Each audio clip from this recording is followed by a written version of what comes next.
Hello all வணக்கம் பீடா, welcome to the show. Fifth T20 India versus south Africa series 4வது T20 அப்படியே போச்சு. India 2-1 லீட்ல இருக்காங்க. ஸோ இதை பத்தி பேசதான் வந்திருக்கோம். அகமதாபாத்ல கில்லுக்கு டர்ன் அரவுண்ட் இருக்குமா இருக்காதா, உங்க தாட்ஸ் என்ன சொல்லுங்க. அவர் ரன் அடிக்கணும்னு ரொம்ப சின்சியரா ஆசைப்படுறேன். For one reason, because the management has decided he is going to be the first choice opener.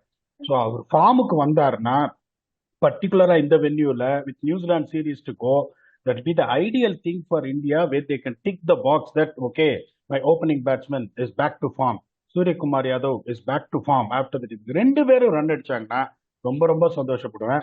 இது ஒரு நீங்களே அன்னைக்கு ட்வீட் போடுறீங்க. நான் என்னைக்குமே நியாயத்துக்கு புறம்பா போக மாட்டேன். Gill is not a bad when it comes to skilled player. ஆனா ஹி ஹஸ் நாட் டெலிவர்ட் அப்படிங்கும் போது மற்றவங்களுக்கு சான்ஸ் கொடுக்கணுன்றதான் என்னோட கருத்தை வழியா. ஒரு ஃபெயில் ஆகணும்னு நான் நினைக்கவே மாட்டேன். Particularly when India has decided this is my go to man அப்படிங்கும் போது we want him to do well, we have to pray for him to do well. That is a bottom line. அதுக்காக egg தப்பா நம்ம சொல்றோம் அவர் run அடிக்கல, அவர் run அடிக்க கூடாதுன்னு நினைச்சா it is not go against India. there's no point in talking like that. அதனால இப்ப அடுத்த மேட்சும் அவர் ரன் அடிக்கலன்னா கண்டிப்பா ட்வீட் போடுவேன் அன்லக்கின்னு. அதுல எந்த சந்தேகமும் கிடையாது. ஏன்னா management has decided this way. இப்ப பாருங்க உங்களுக்கு இங்க என்ன நடந்திருக்குன்னு. இப்ப first innings average score 214, second batting 191. 9 match நடந்திருக்கு லாஸ்ட் இயர் ஐபிஎல்ல. 7 மேட்ச் டீம் பேட்டிங் ஃபர்ஸ்ட் ஜெயிச்சிருக்காங்க. 2 மேட்ச் தான் டீம் சேசிங் ஜெயிச்சிருக்காங்க. ஆனா எந்த டீம் டாஸ் ஜெயிக்கிறாங்களோ போலிங் தான் போடுவாங்க. அதை ஒன்றும் பண்ண முடியாது. இந்த மாதிரி பிச்சில் I will always advocate to bat first and put a score. 200 ரன்னே நீங்க அடிச்சீங்கனாலும் you still have a chance to டிஃபன்றது என்னோட தாழ்மையான கருத்து. ஹையஸ்ட் ஃபர்ஸ்ட் இன்னிங் ஸ்கோர் பாத்தீங்கன்னா 243 for 5 PBKS vs GT. Highest second inning score 232 for 5 GT vs PBKS. அதுக்கப்புறம் highest chase பாத்தீங்கன்னா 207 for 5 தான். இன்ஸ்பைட் ஆஃப் தட் இவ்வளவு high scoring first inning second inning சொல்லிருக்கோம். That is PBKS vs Mumbai in 19.2 overs. இதுல பாருங்க, இப்போ 11 innings out of 18 innings உங்களுக்கு team batting first score 200+. Winning score 206. இங்கேயும் நீங்க என்ன பண்ணணும், இந்த ஃபர்ஸ்ட் 6 ஓவர்ல கொஞ்சம் அலையும். 2 இன்னிங்ஸுமே அலையும், ஒரு இன்னிங்ஸ் கிடையாது, 2 இன்னிங்ஸுமே அலையும். 6 ஓவர்ல ஒரு 45 வந்துட்டீங்கன்னா அதுக்கப்புறம் எல்லா பேஸும் அடிதான். அதுக்கப்புறம் 10 ஓவர் முடியும் போது ஒரு 82 to 85, 11 to 15, அந்த 5 ஓவர்ல 57 ரன் வந்துடும். விக்கெட் 2 டவுன் இருந்தீங்கன்னா 138 for 4. அதுக்கப்புறம் 16 to 20 ஒரு 65 ரன் வந்துடும். இந்த லாஜிக்கை நீங்க எடுத்தீங்கன்னா இந்த வின்னிங் ஸ்கோர் ஆஃப் 206 வந்துடும். For that to set the platform இந்த first overs is very very going to be crucial. இப்ப சீமர்ஸ் பாருங்க, எங்களுக்கு 59 விக்கெட் எடுத்திருக்காங்க at an economy of 10.08. Spinners 23 wicket தான் எடுத்திருக்காங்க, but economy of slight 9.10, 10.08, 9.10. Economy one plays major role. So இப்போ இங்க win factor பாத்தீங்கன்னா பேட்டிங் இன் பவர் பிளே எப்படி டெம்போ செட் பண்றீங்க. போலிங் கடைசி 6 ஓவர்ல நிறுத்தவே முடியாது ரன். நீங்க இந்த 14 to 20ல 15 to 20ல நிறுத்தவே முடியாது. 6 ஓவர்ல 75 போயிடும். ஸோ இந்த வின் ஃபேக்டர் யாரு டிக் பண்றாங்களோ they have got a chance. இப்ப பிளேயிங் 11 இந்தியா என்ன பொறுத்த வரைக்கும் எப்படி இருக்கும்னு சொல்றேன். அதுல ஏதாவது மாற்று கட்டு இருந்தா நீங்க சொல்லுங்க. Abhishek Sharma, Gill, SKY, Tilak Varma, Hardik Pandya, Shivam Dube, Jitesh Sharma, Kuldeep, Harshdeep Singh, Bumrah and Varun C V. எனக்கு தெரிஞ்சு ஹர்ஷித் ராணா வெளியே இருப்பாரு அப்படின்னு நான் நினைக்கிறேன். மீதி வெளியில இருக்கிற வாஷிங்டன் சுந்தர் சான்ஸ் கிடைக்காது, சாம்சன் சான்ஸ் கிடைக்காது, Shahbaz Ahmed definitely is not going to be in the T20 World Cup squad, so will not be given an opportunity. அதனால என்ன பொறுத்த வரைக்கும் ராணா வெளியில போயிட்டு பும்ரா உள்ள வருவார்னு நினைக்கிறேன். if he is available, if he is not available, Rana will retain his place-ன்றேன். நீங்க என்ன நினைக்கிறீங்க? அதெல்லாம் கிடையாது. இப்ப ராணாவை டிராப் பண்ண மாட்டாங்க, ஹர்ஷதீப் தான் பும்ரா வந்தா உள்ள போவாருன்றீங்களா? இல்ல அதுதான், அது எப்படி வேணாலும் போவோம். பிறகு நம்ம என்னன்னு சொல்றது, பும்ரா உள்ள வந்தாருன்னா மேபி ராணாவா தான் இருக்கலாம்.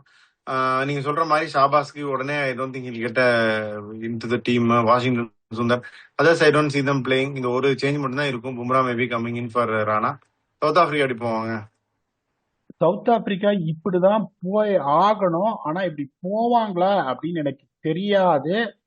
They unfortunately have to drop Risa Hendricks. இந்த மேட்சை தோத்தா 3-1 will look very bad on a 5-match series rather than 2-2. They have to open with Quinton de Kock, Aiden Markram, Dival Brevis, Miller, Tristan Stubbs, Donovan Pereira, George Linde, Marco Jansen, Corbin Bosch, Baartman and Lungi Ngidi இப்படிதான் போனோம். வெளியில யார் உட்காந்துருப்பாங்கன்னா ஒரு spinner தான் ஆடுவாங்க. இங்கே உங்க ஸ்டாட்ஸை பார்ப்பாங்க, இவ்வளவு விக்கெட் அவங்க எடுத்திருக்காங்கன்னு சொல்லிட்டு. ஸோ மகாராஜ் வெளியில இருப்பாரு. Lutho Sipamla will not be preferred considering Corbin Bosch's batting. அதுக்கப்புறம் பாத்தீங்கன்னா நார்கியவும் எனக்கு தெரிஞ்சு உள்ள வரமாட்டாருன்னு நினைக்கிறேன். ஏன்னா they got a base of Marco Jansen, Corbin போர்ஷ், பாட்மேன் அண்ட் எங்கிரின்றதுனால ஸ்டப்ஸ் உள்ள வருவாரு, ரீசா ஹெண்ட்ரிக்ஸ் வெளியே போவாரு நான் நினைக்கிறேன். இல்ல பிடா, நீங்களே ஏற்கனவே ரீசா ஹெண்ட்ரிக்ஸ் ஏன் ஆடுறாரு அப்படின்ற அந்த ரீசனை சொல்லிட்டீங்க. அதனால ஸ்டப்ஸ் வெளியில இருப்பாரு, ரீசா ஹெண்ட்ரிக்ஸ் தான் உள்ள இருப்பாருன்றீங்களா? அதுக்கப்புறம் வந்துட்டு Anrich Nortje might get in chance ahead of Corbin போர்ஷன்றீங்களா? Sipamla will get a chance ahead of Ottneil பாட்மேர்ன்றீங்களா? What is your thoughts? Unmute பண்ணிட்டு பேசுங்க சார். ஆண்ட்ரிக் நோக்கியா வில் பிளே அப்படின்னு தோணுது பீடா, பாப்போம் எப்படின்னு. Same with Reeza, at some point they have to drop in. பண்ணா ஸ்டப்ஸ் மாதிரி ஒரு பிளேயர் ரொம்ப நாள் வெளியே உட்கார வைக்க முடியாது. ரெண்டு சேஞ்ச் பண்ணுவாங்க அப்படின்னு நான் நினைக்கிறேன். பாப்போம் எப்படின்னு. நாக்கியா in and Stubbs in. Maybe Reeza out, Bosch out ஆவாரா இல்ல பார்ட்மனுக்கு பதிலா நார்க்கியா வருவாரான்னு தெரியல. பட் அந்த மாதிரி நீங்க சொன்னீங்கன்னா அந்த இது டிரான்ஸ்ஃபர்மேஷன் இது அடி வாங்கும். பாப்போம் அவங்க எப்படி. ஒன்னே ஒன்னு இம்பார்ட்டன்ட் சொல்றேன், கேம். பாட்மேனையும் வெளியே உட்காத்தி வச்சுட்டு ரீசா என்ட்ரிக்ஸையும் வெளியில உட்காத்தி வைக்க முடியாது. டிரான்ஸ்ஃபர்மேஷன் டார்கெட் அடி வாங்கும். ஒரு ஆளை உட்காத்தி வைக்கிறதே பெரிய விஷயம். அது ரீசா என்ட்ரிக்ஸா இருந்தா பாட்மேன் ஆடியே ஆகணும், அதை சொல்லிடுறேன். சோ நீங்க வந்து அதுக்கு தகுந்த மாதிரி சொல்லுங்க. ரீசா என்ட்ரிக்ஸ் ஆடினா பாட்மேன் பாஷ் தான். அப்ப பாஷுக்கு பதிலா நாக்கியா, பட் அது அவங்க அன்லைக்லி தான் அப்படி பார்த்தா. அப்ப ரீசாக்கு பதிலா ஸ்டப்ஸ் ஒரே ஒரு சேஞ்ச் இருந்தா இருக்கும். பாப்பா அவங்க எப்படி போறாங்க அப்படின்னு. மத்தபடி இது சொல்லுங்க பீடா, டீம் எப்படி பேலன்ஸ் எட்ஜ் எல்லாம்.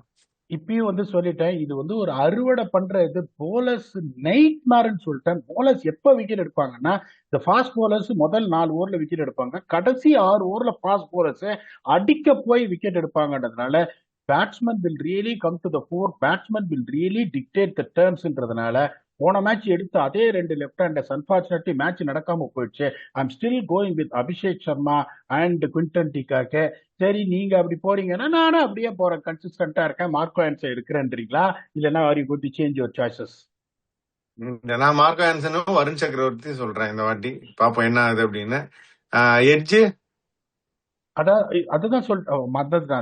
ஸோ இப்போ ஃபர்ஸ்ட் உங்களுக்கு இந்த 6 ஓவர்ல எப்படி ஆடுறது அப்படின்னு பாத்தீங்கன்னா, திருப்பியும் ஹானஸ்டா சொல்றேன், கில்லும் கொஞ்சம் struggling for form, Suryakumar Yadav struggling for form, they're riding high on Abhishek.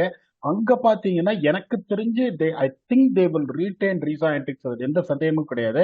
அங்க குவிண்டன் டிகாக்கு, இங்க அபிஷேக் சர்மா, அங்க மார்க்ராம், இங்க ஸ்கைன்னு சொல்ல முடியாது. மார்க்ராம் ஓரளவுக்கு ரன் அடிச்சிட்டு இருக்காரு. ஆனா வந்துட்டு இங்க பாத்தீங்கன்னா உங்களுக்கு அன்பார்ச்சுனேட்லி ஸ்கையும் வந்து ரன் அடிக்க மாட்டேன்றாரு. இது ideal ground for summer like both SKY and Suryakumar Yadav to come. ஆனா இந்த பேட்டிங் அந்த பவர் பிளே அப்படிங்கும் போது just considering the performances and recent form கொஞ்சம் எட்ஜ் சவுத் ஆப்பிரிக்காக்கு இருக்கு. அந்த கடைசி 6 ஓவர் போலிங்கும் போது even though South Africa is going to pack their bowling with octane fast bowlers. If you have got Bumrah, if you have got Arshdeep Singh to bowl that 6 overs in the பாட்டா pitch of Ahmedabad, கண்டிப்பா அந்த edge இருக்கும். ஆனா Arshdeep Singh nose out போரும். பும்ரா பத்தியெல்லாம் நம்ம சொல்லணும்ன்ற அவசியமே கிடையாதுன்றதுனால அந்த பேட்டிங் எட்ஜ் சவுத் ஆப்பிரிக்காவுக்கு இருக்கிறத விட கொஞ்சம் edge bowling last 6 overs restrict பண்றது இந்தியாவுக்கு இருக்குன்றது என்னோட honest opinion. So again India will go with slender edge of 50.5 to 49.5 and close out the series நான் சொல்றேன்.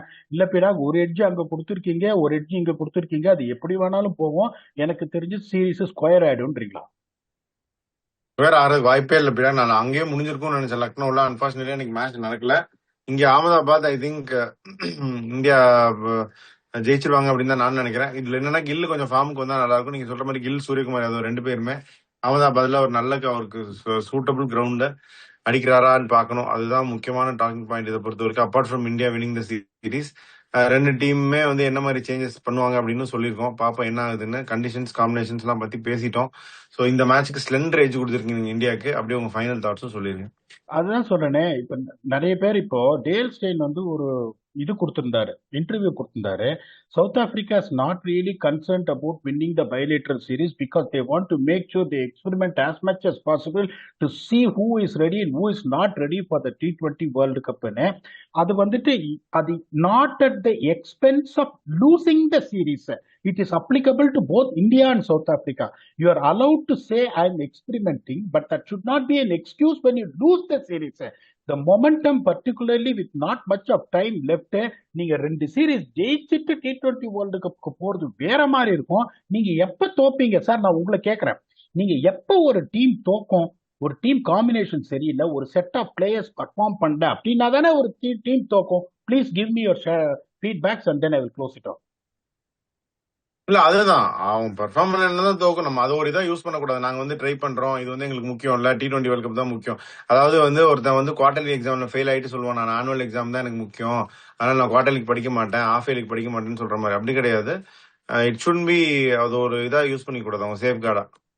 அதனால உங்களுக்கு நான் எப்ப கேள்விகள் எழும்னா, நீங்க தோக்க ஆரம்பிக்கிறீங்க போதுதான் கேள்விகள் எழும். இப்ப இந்த சீரீஸ் ஜெயிக்கல, நியூசிலாந்து சீரீஸ் ஜெயிக்கலன்னா, the kind of momentum you get into the World Cup that is applicable to all the teams.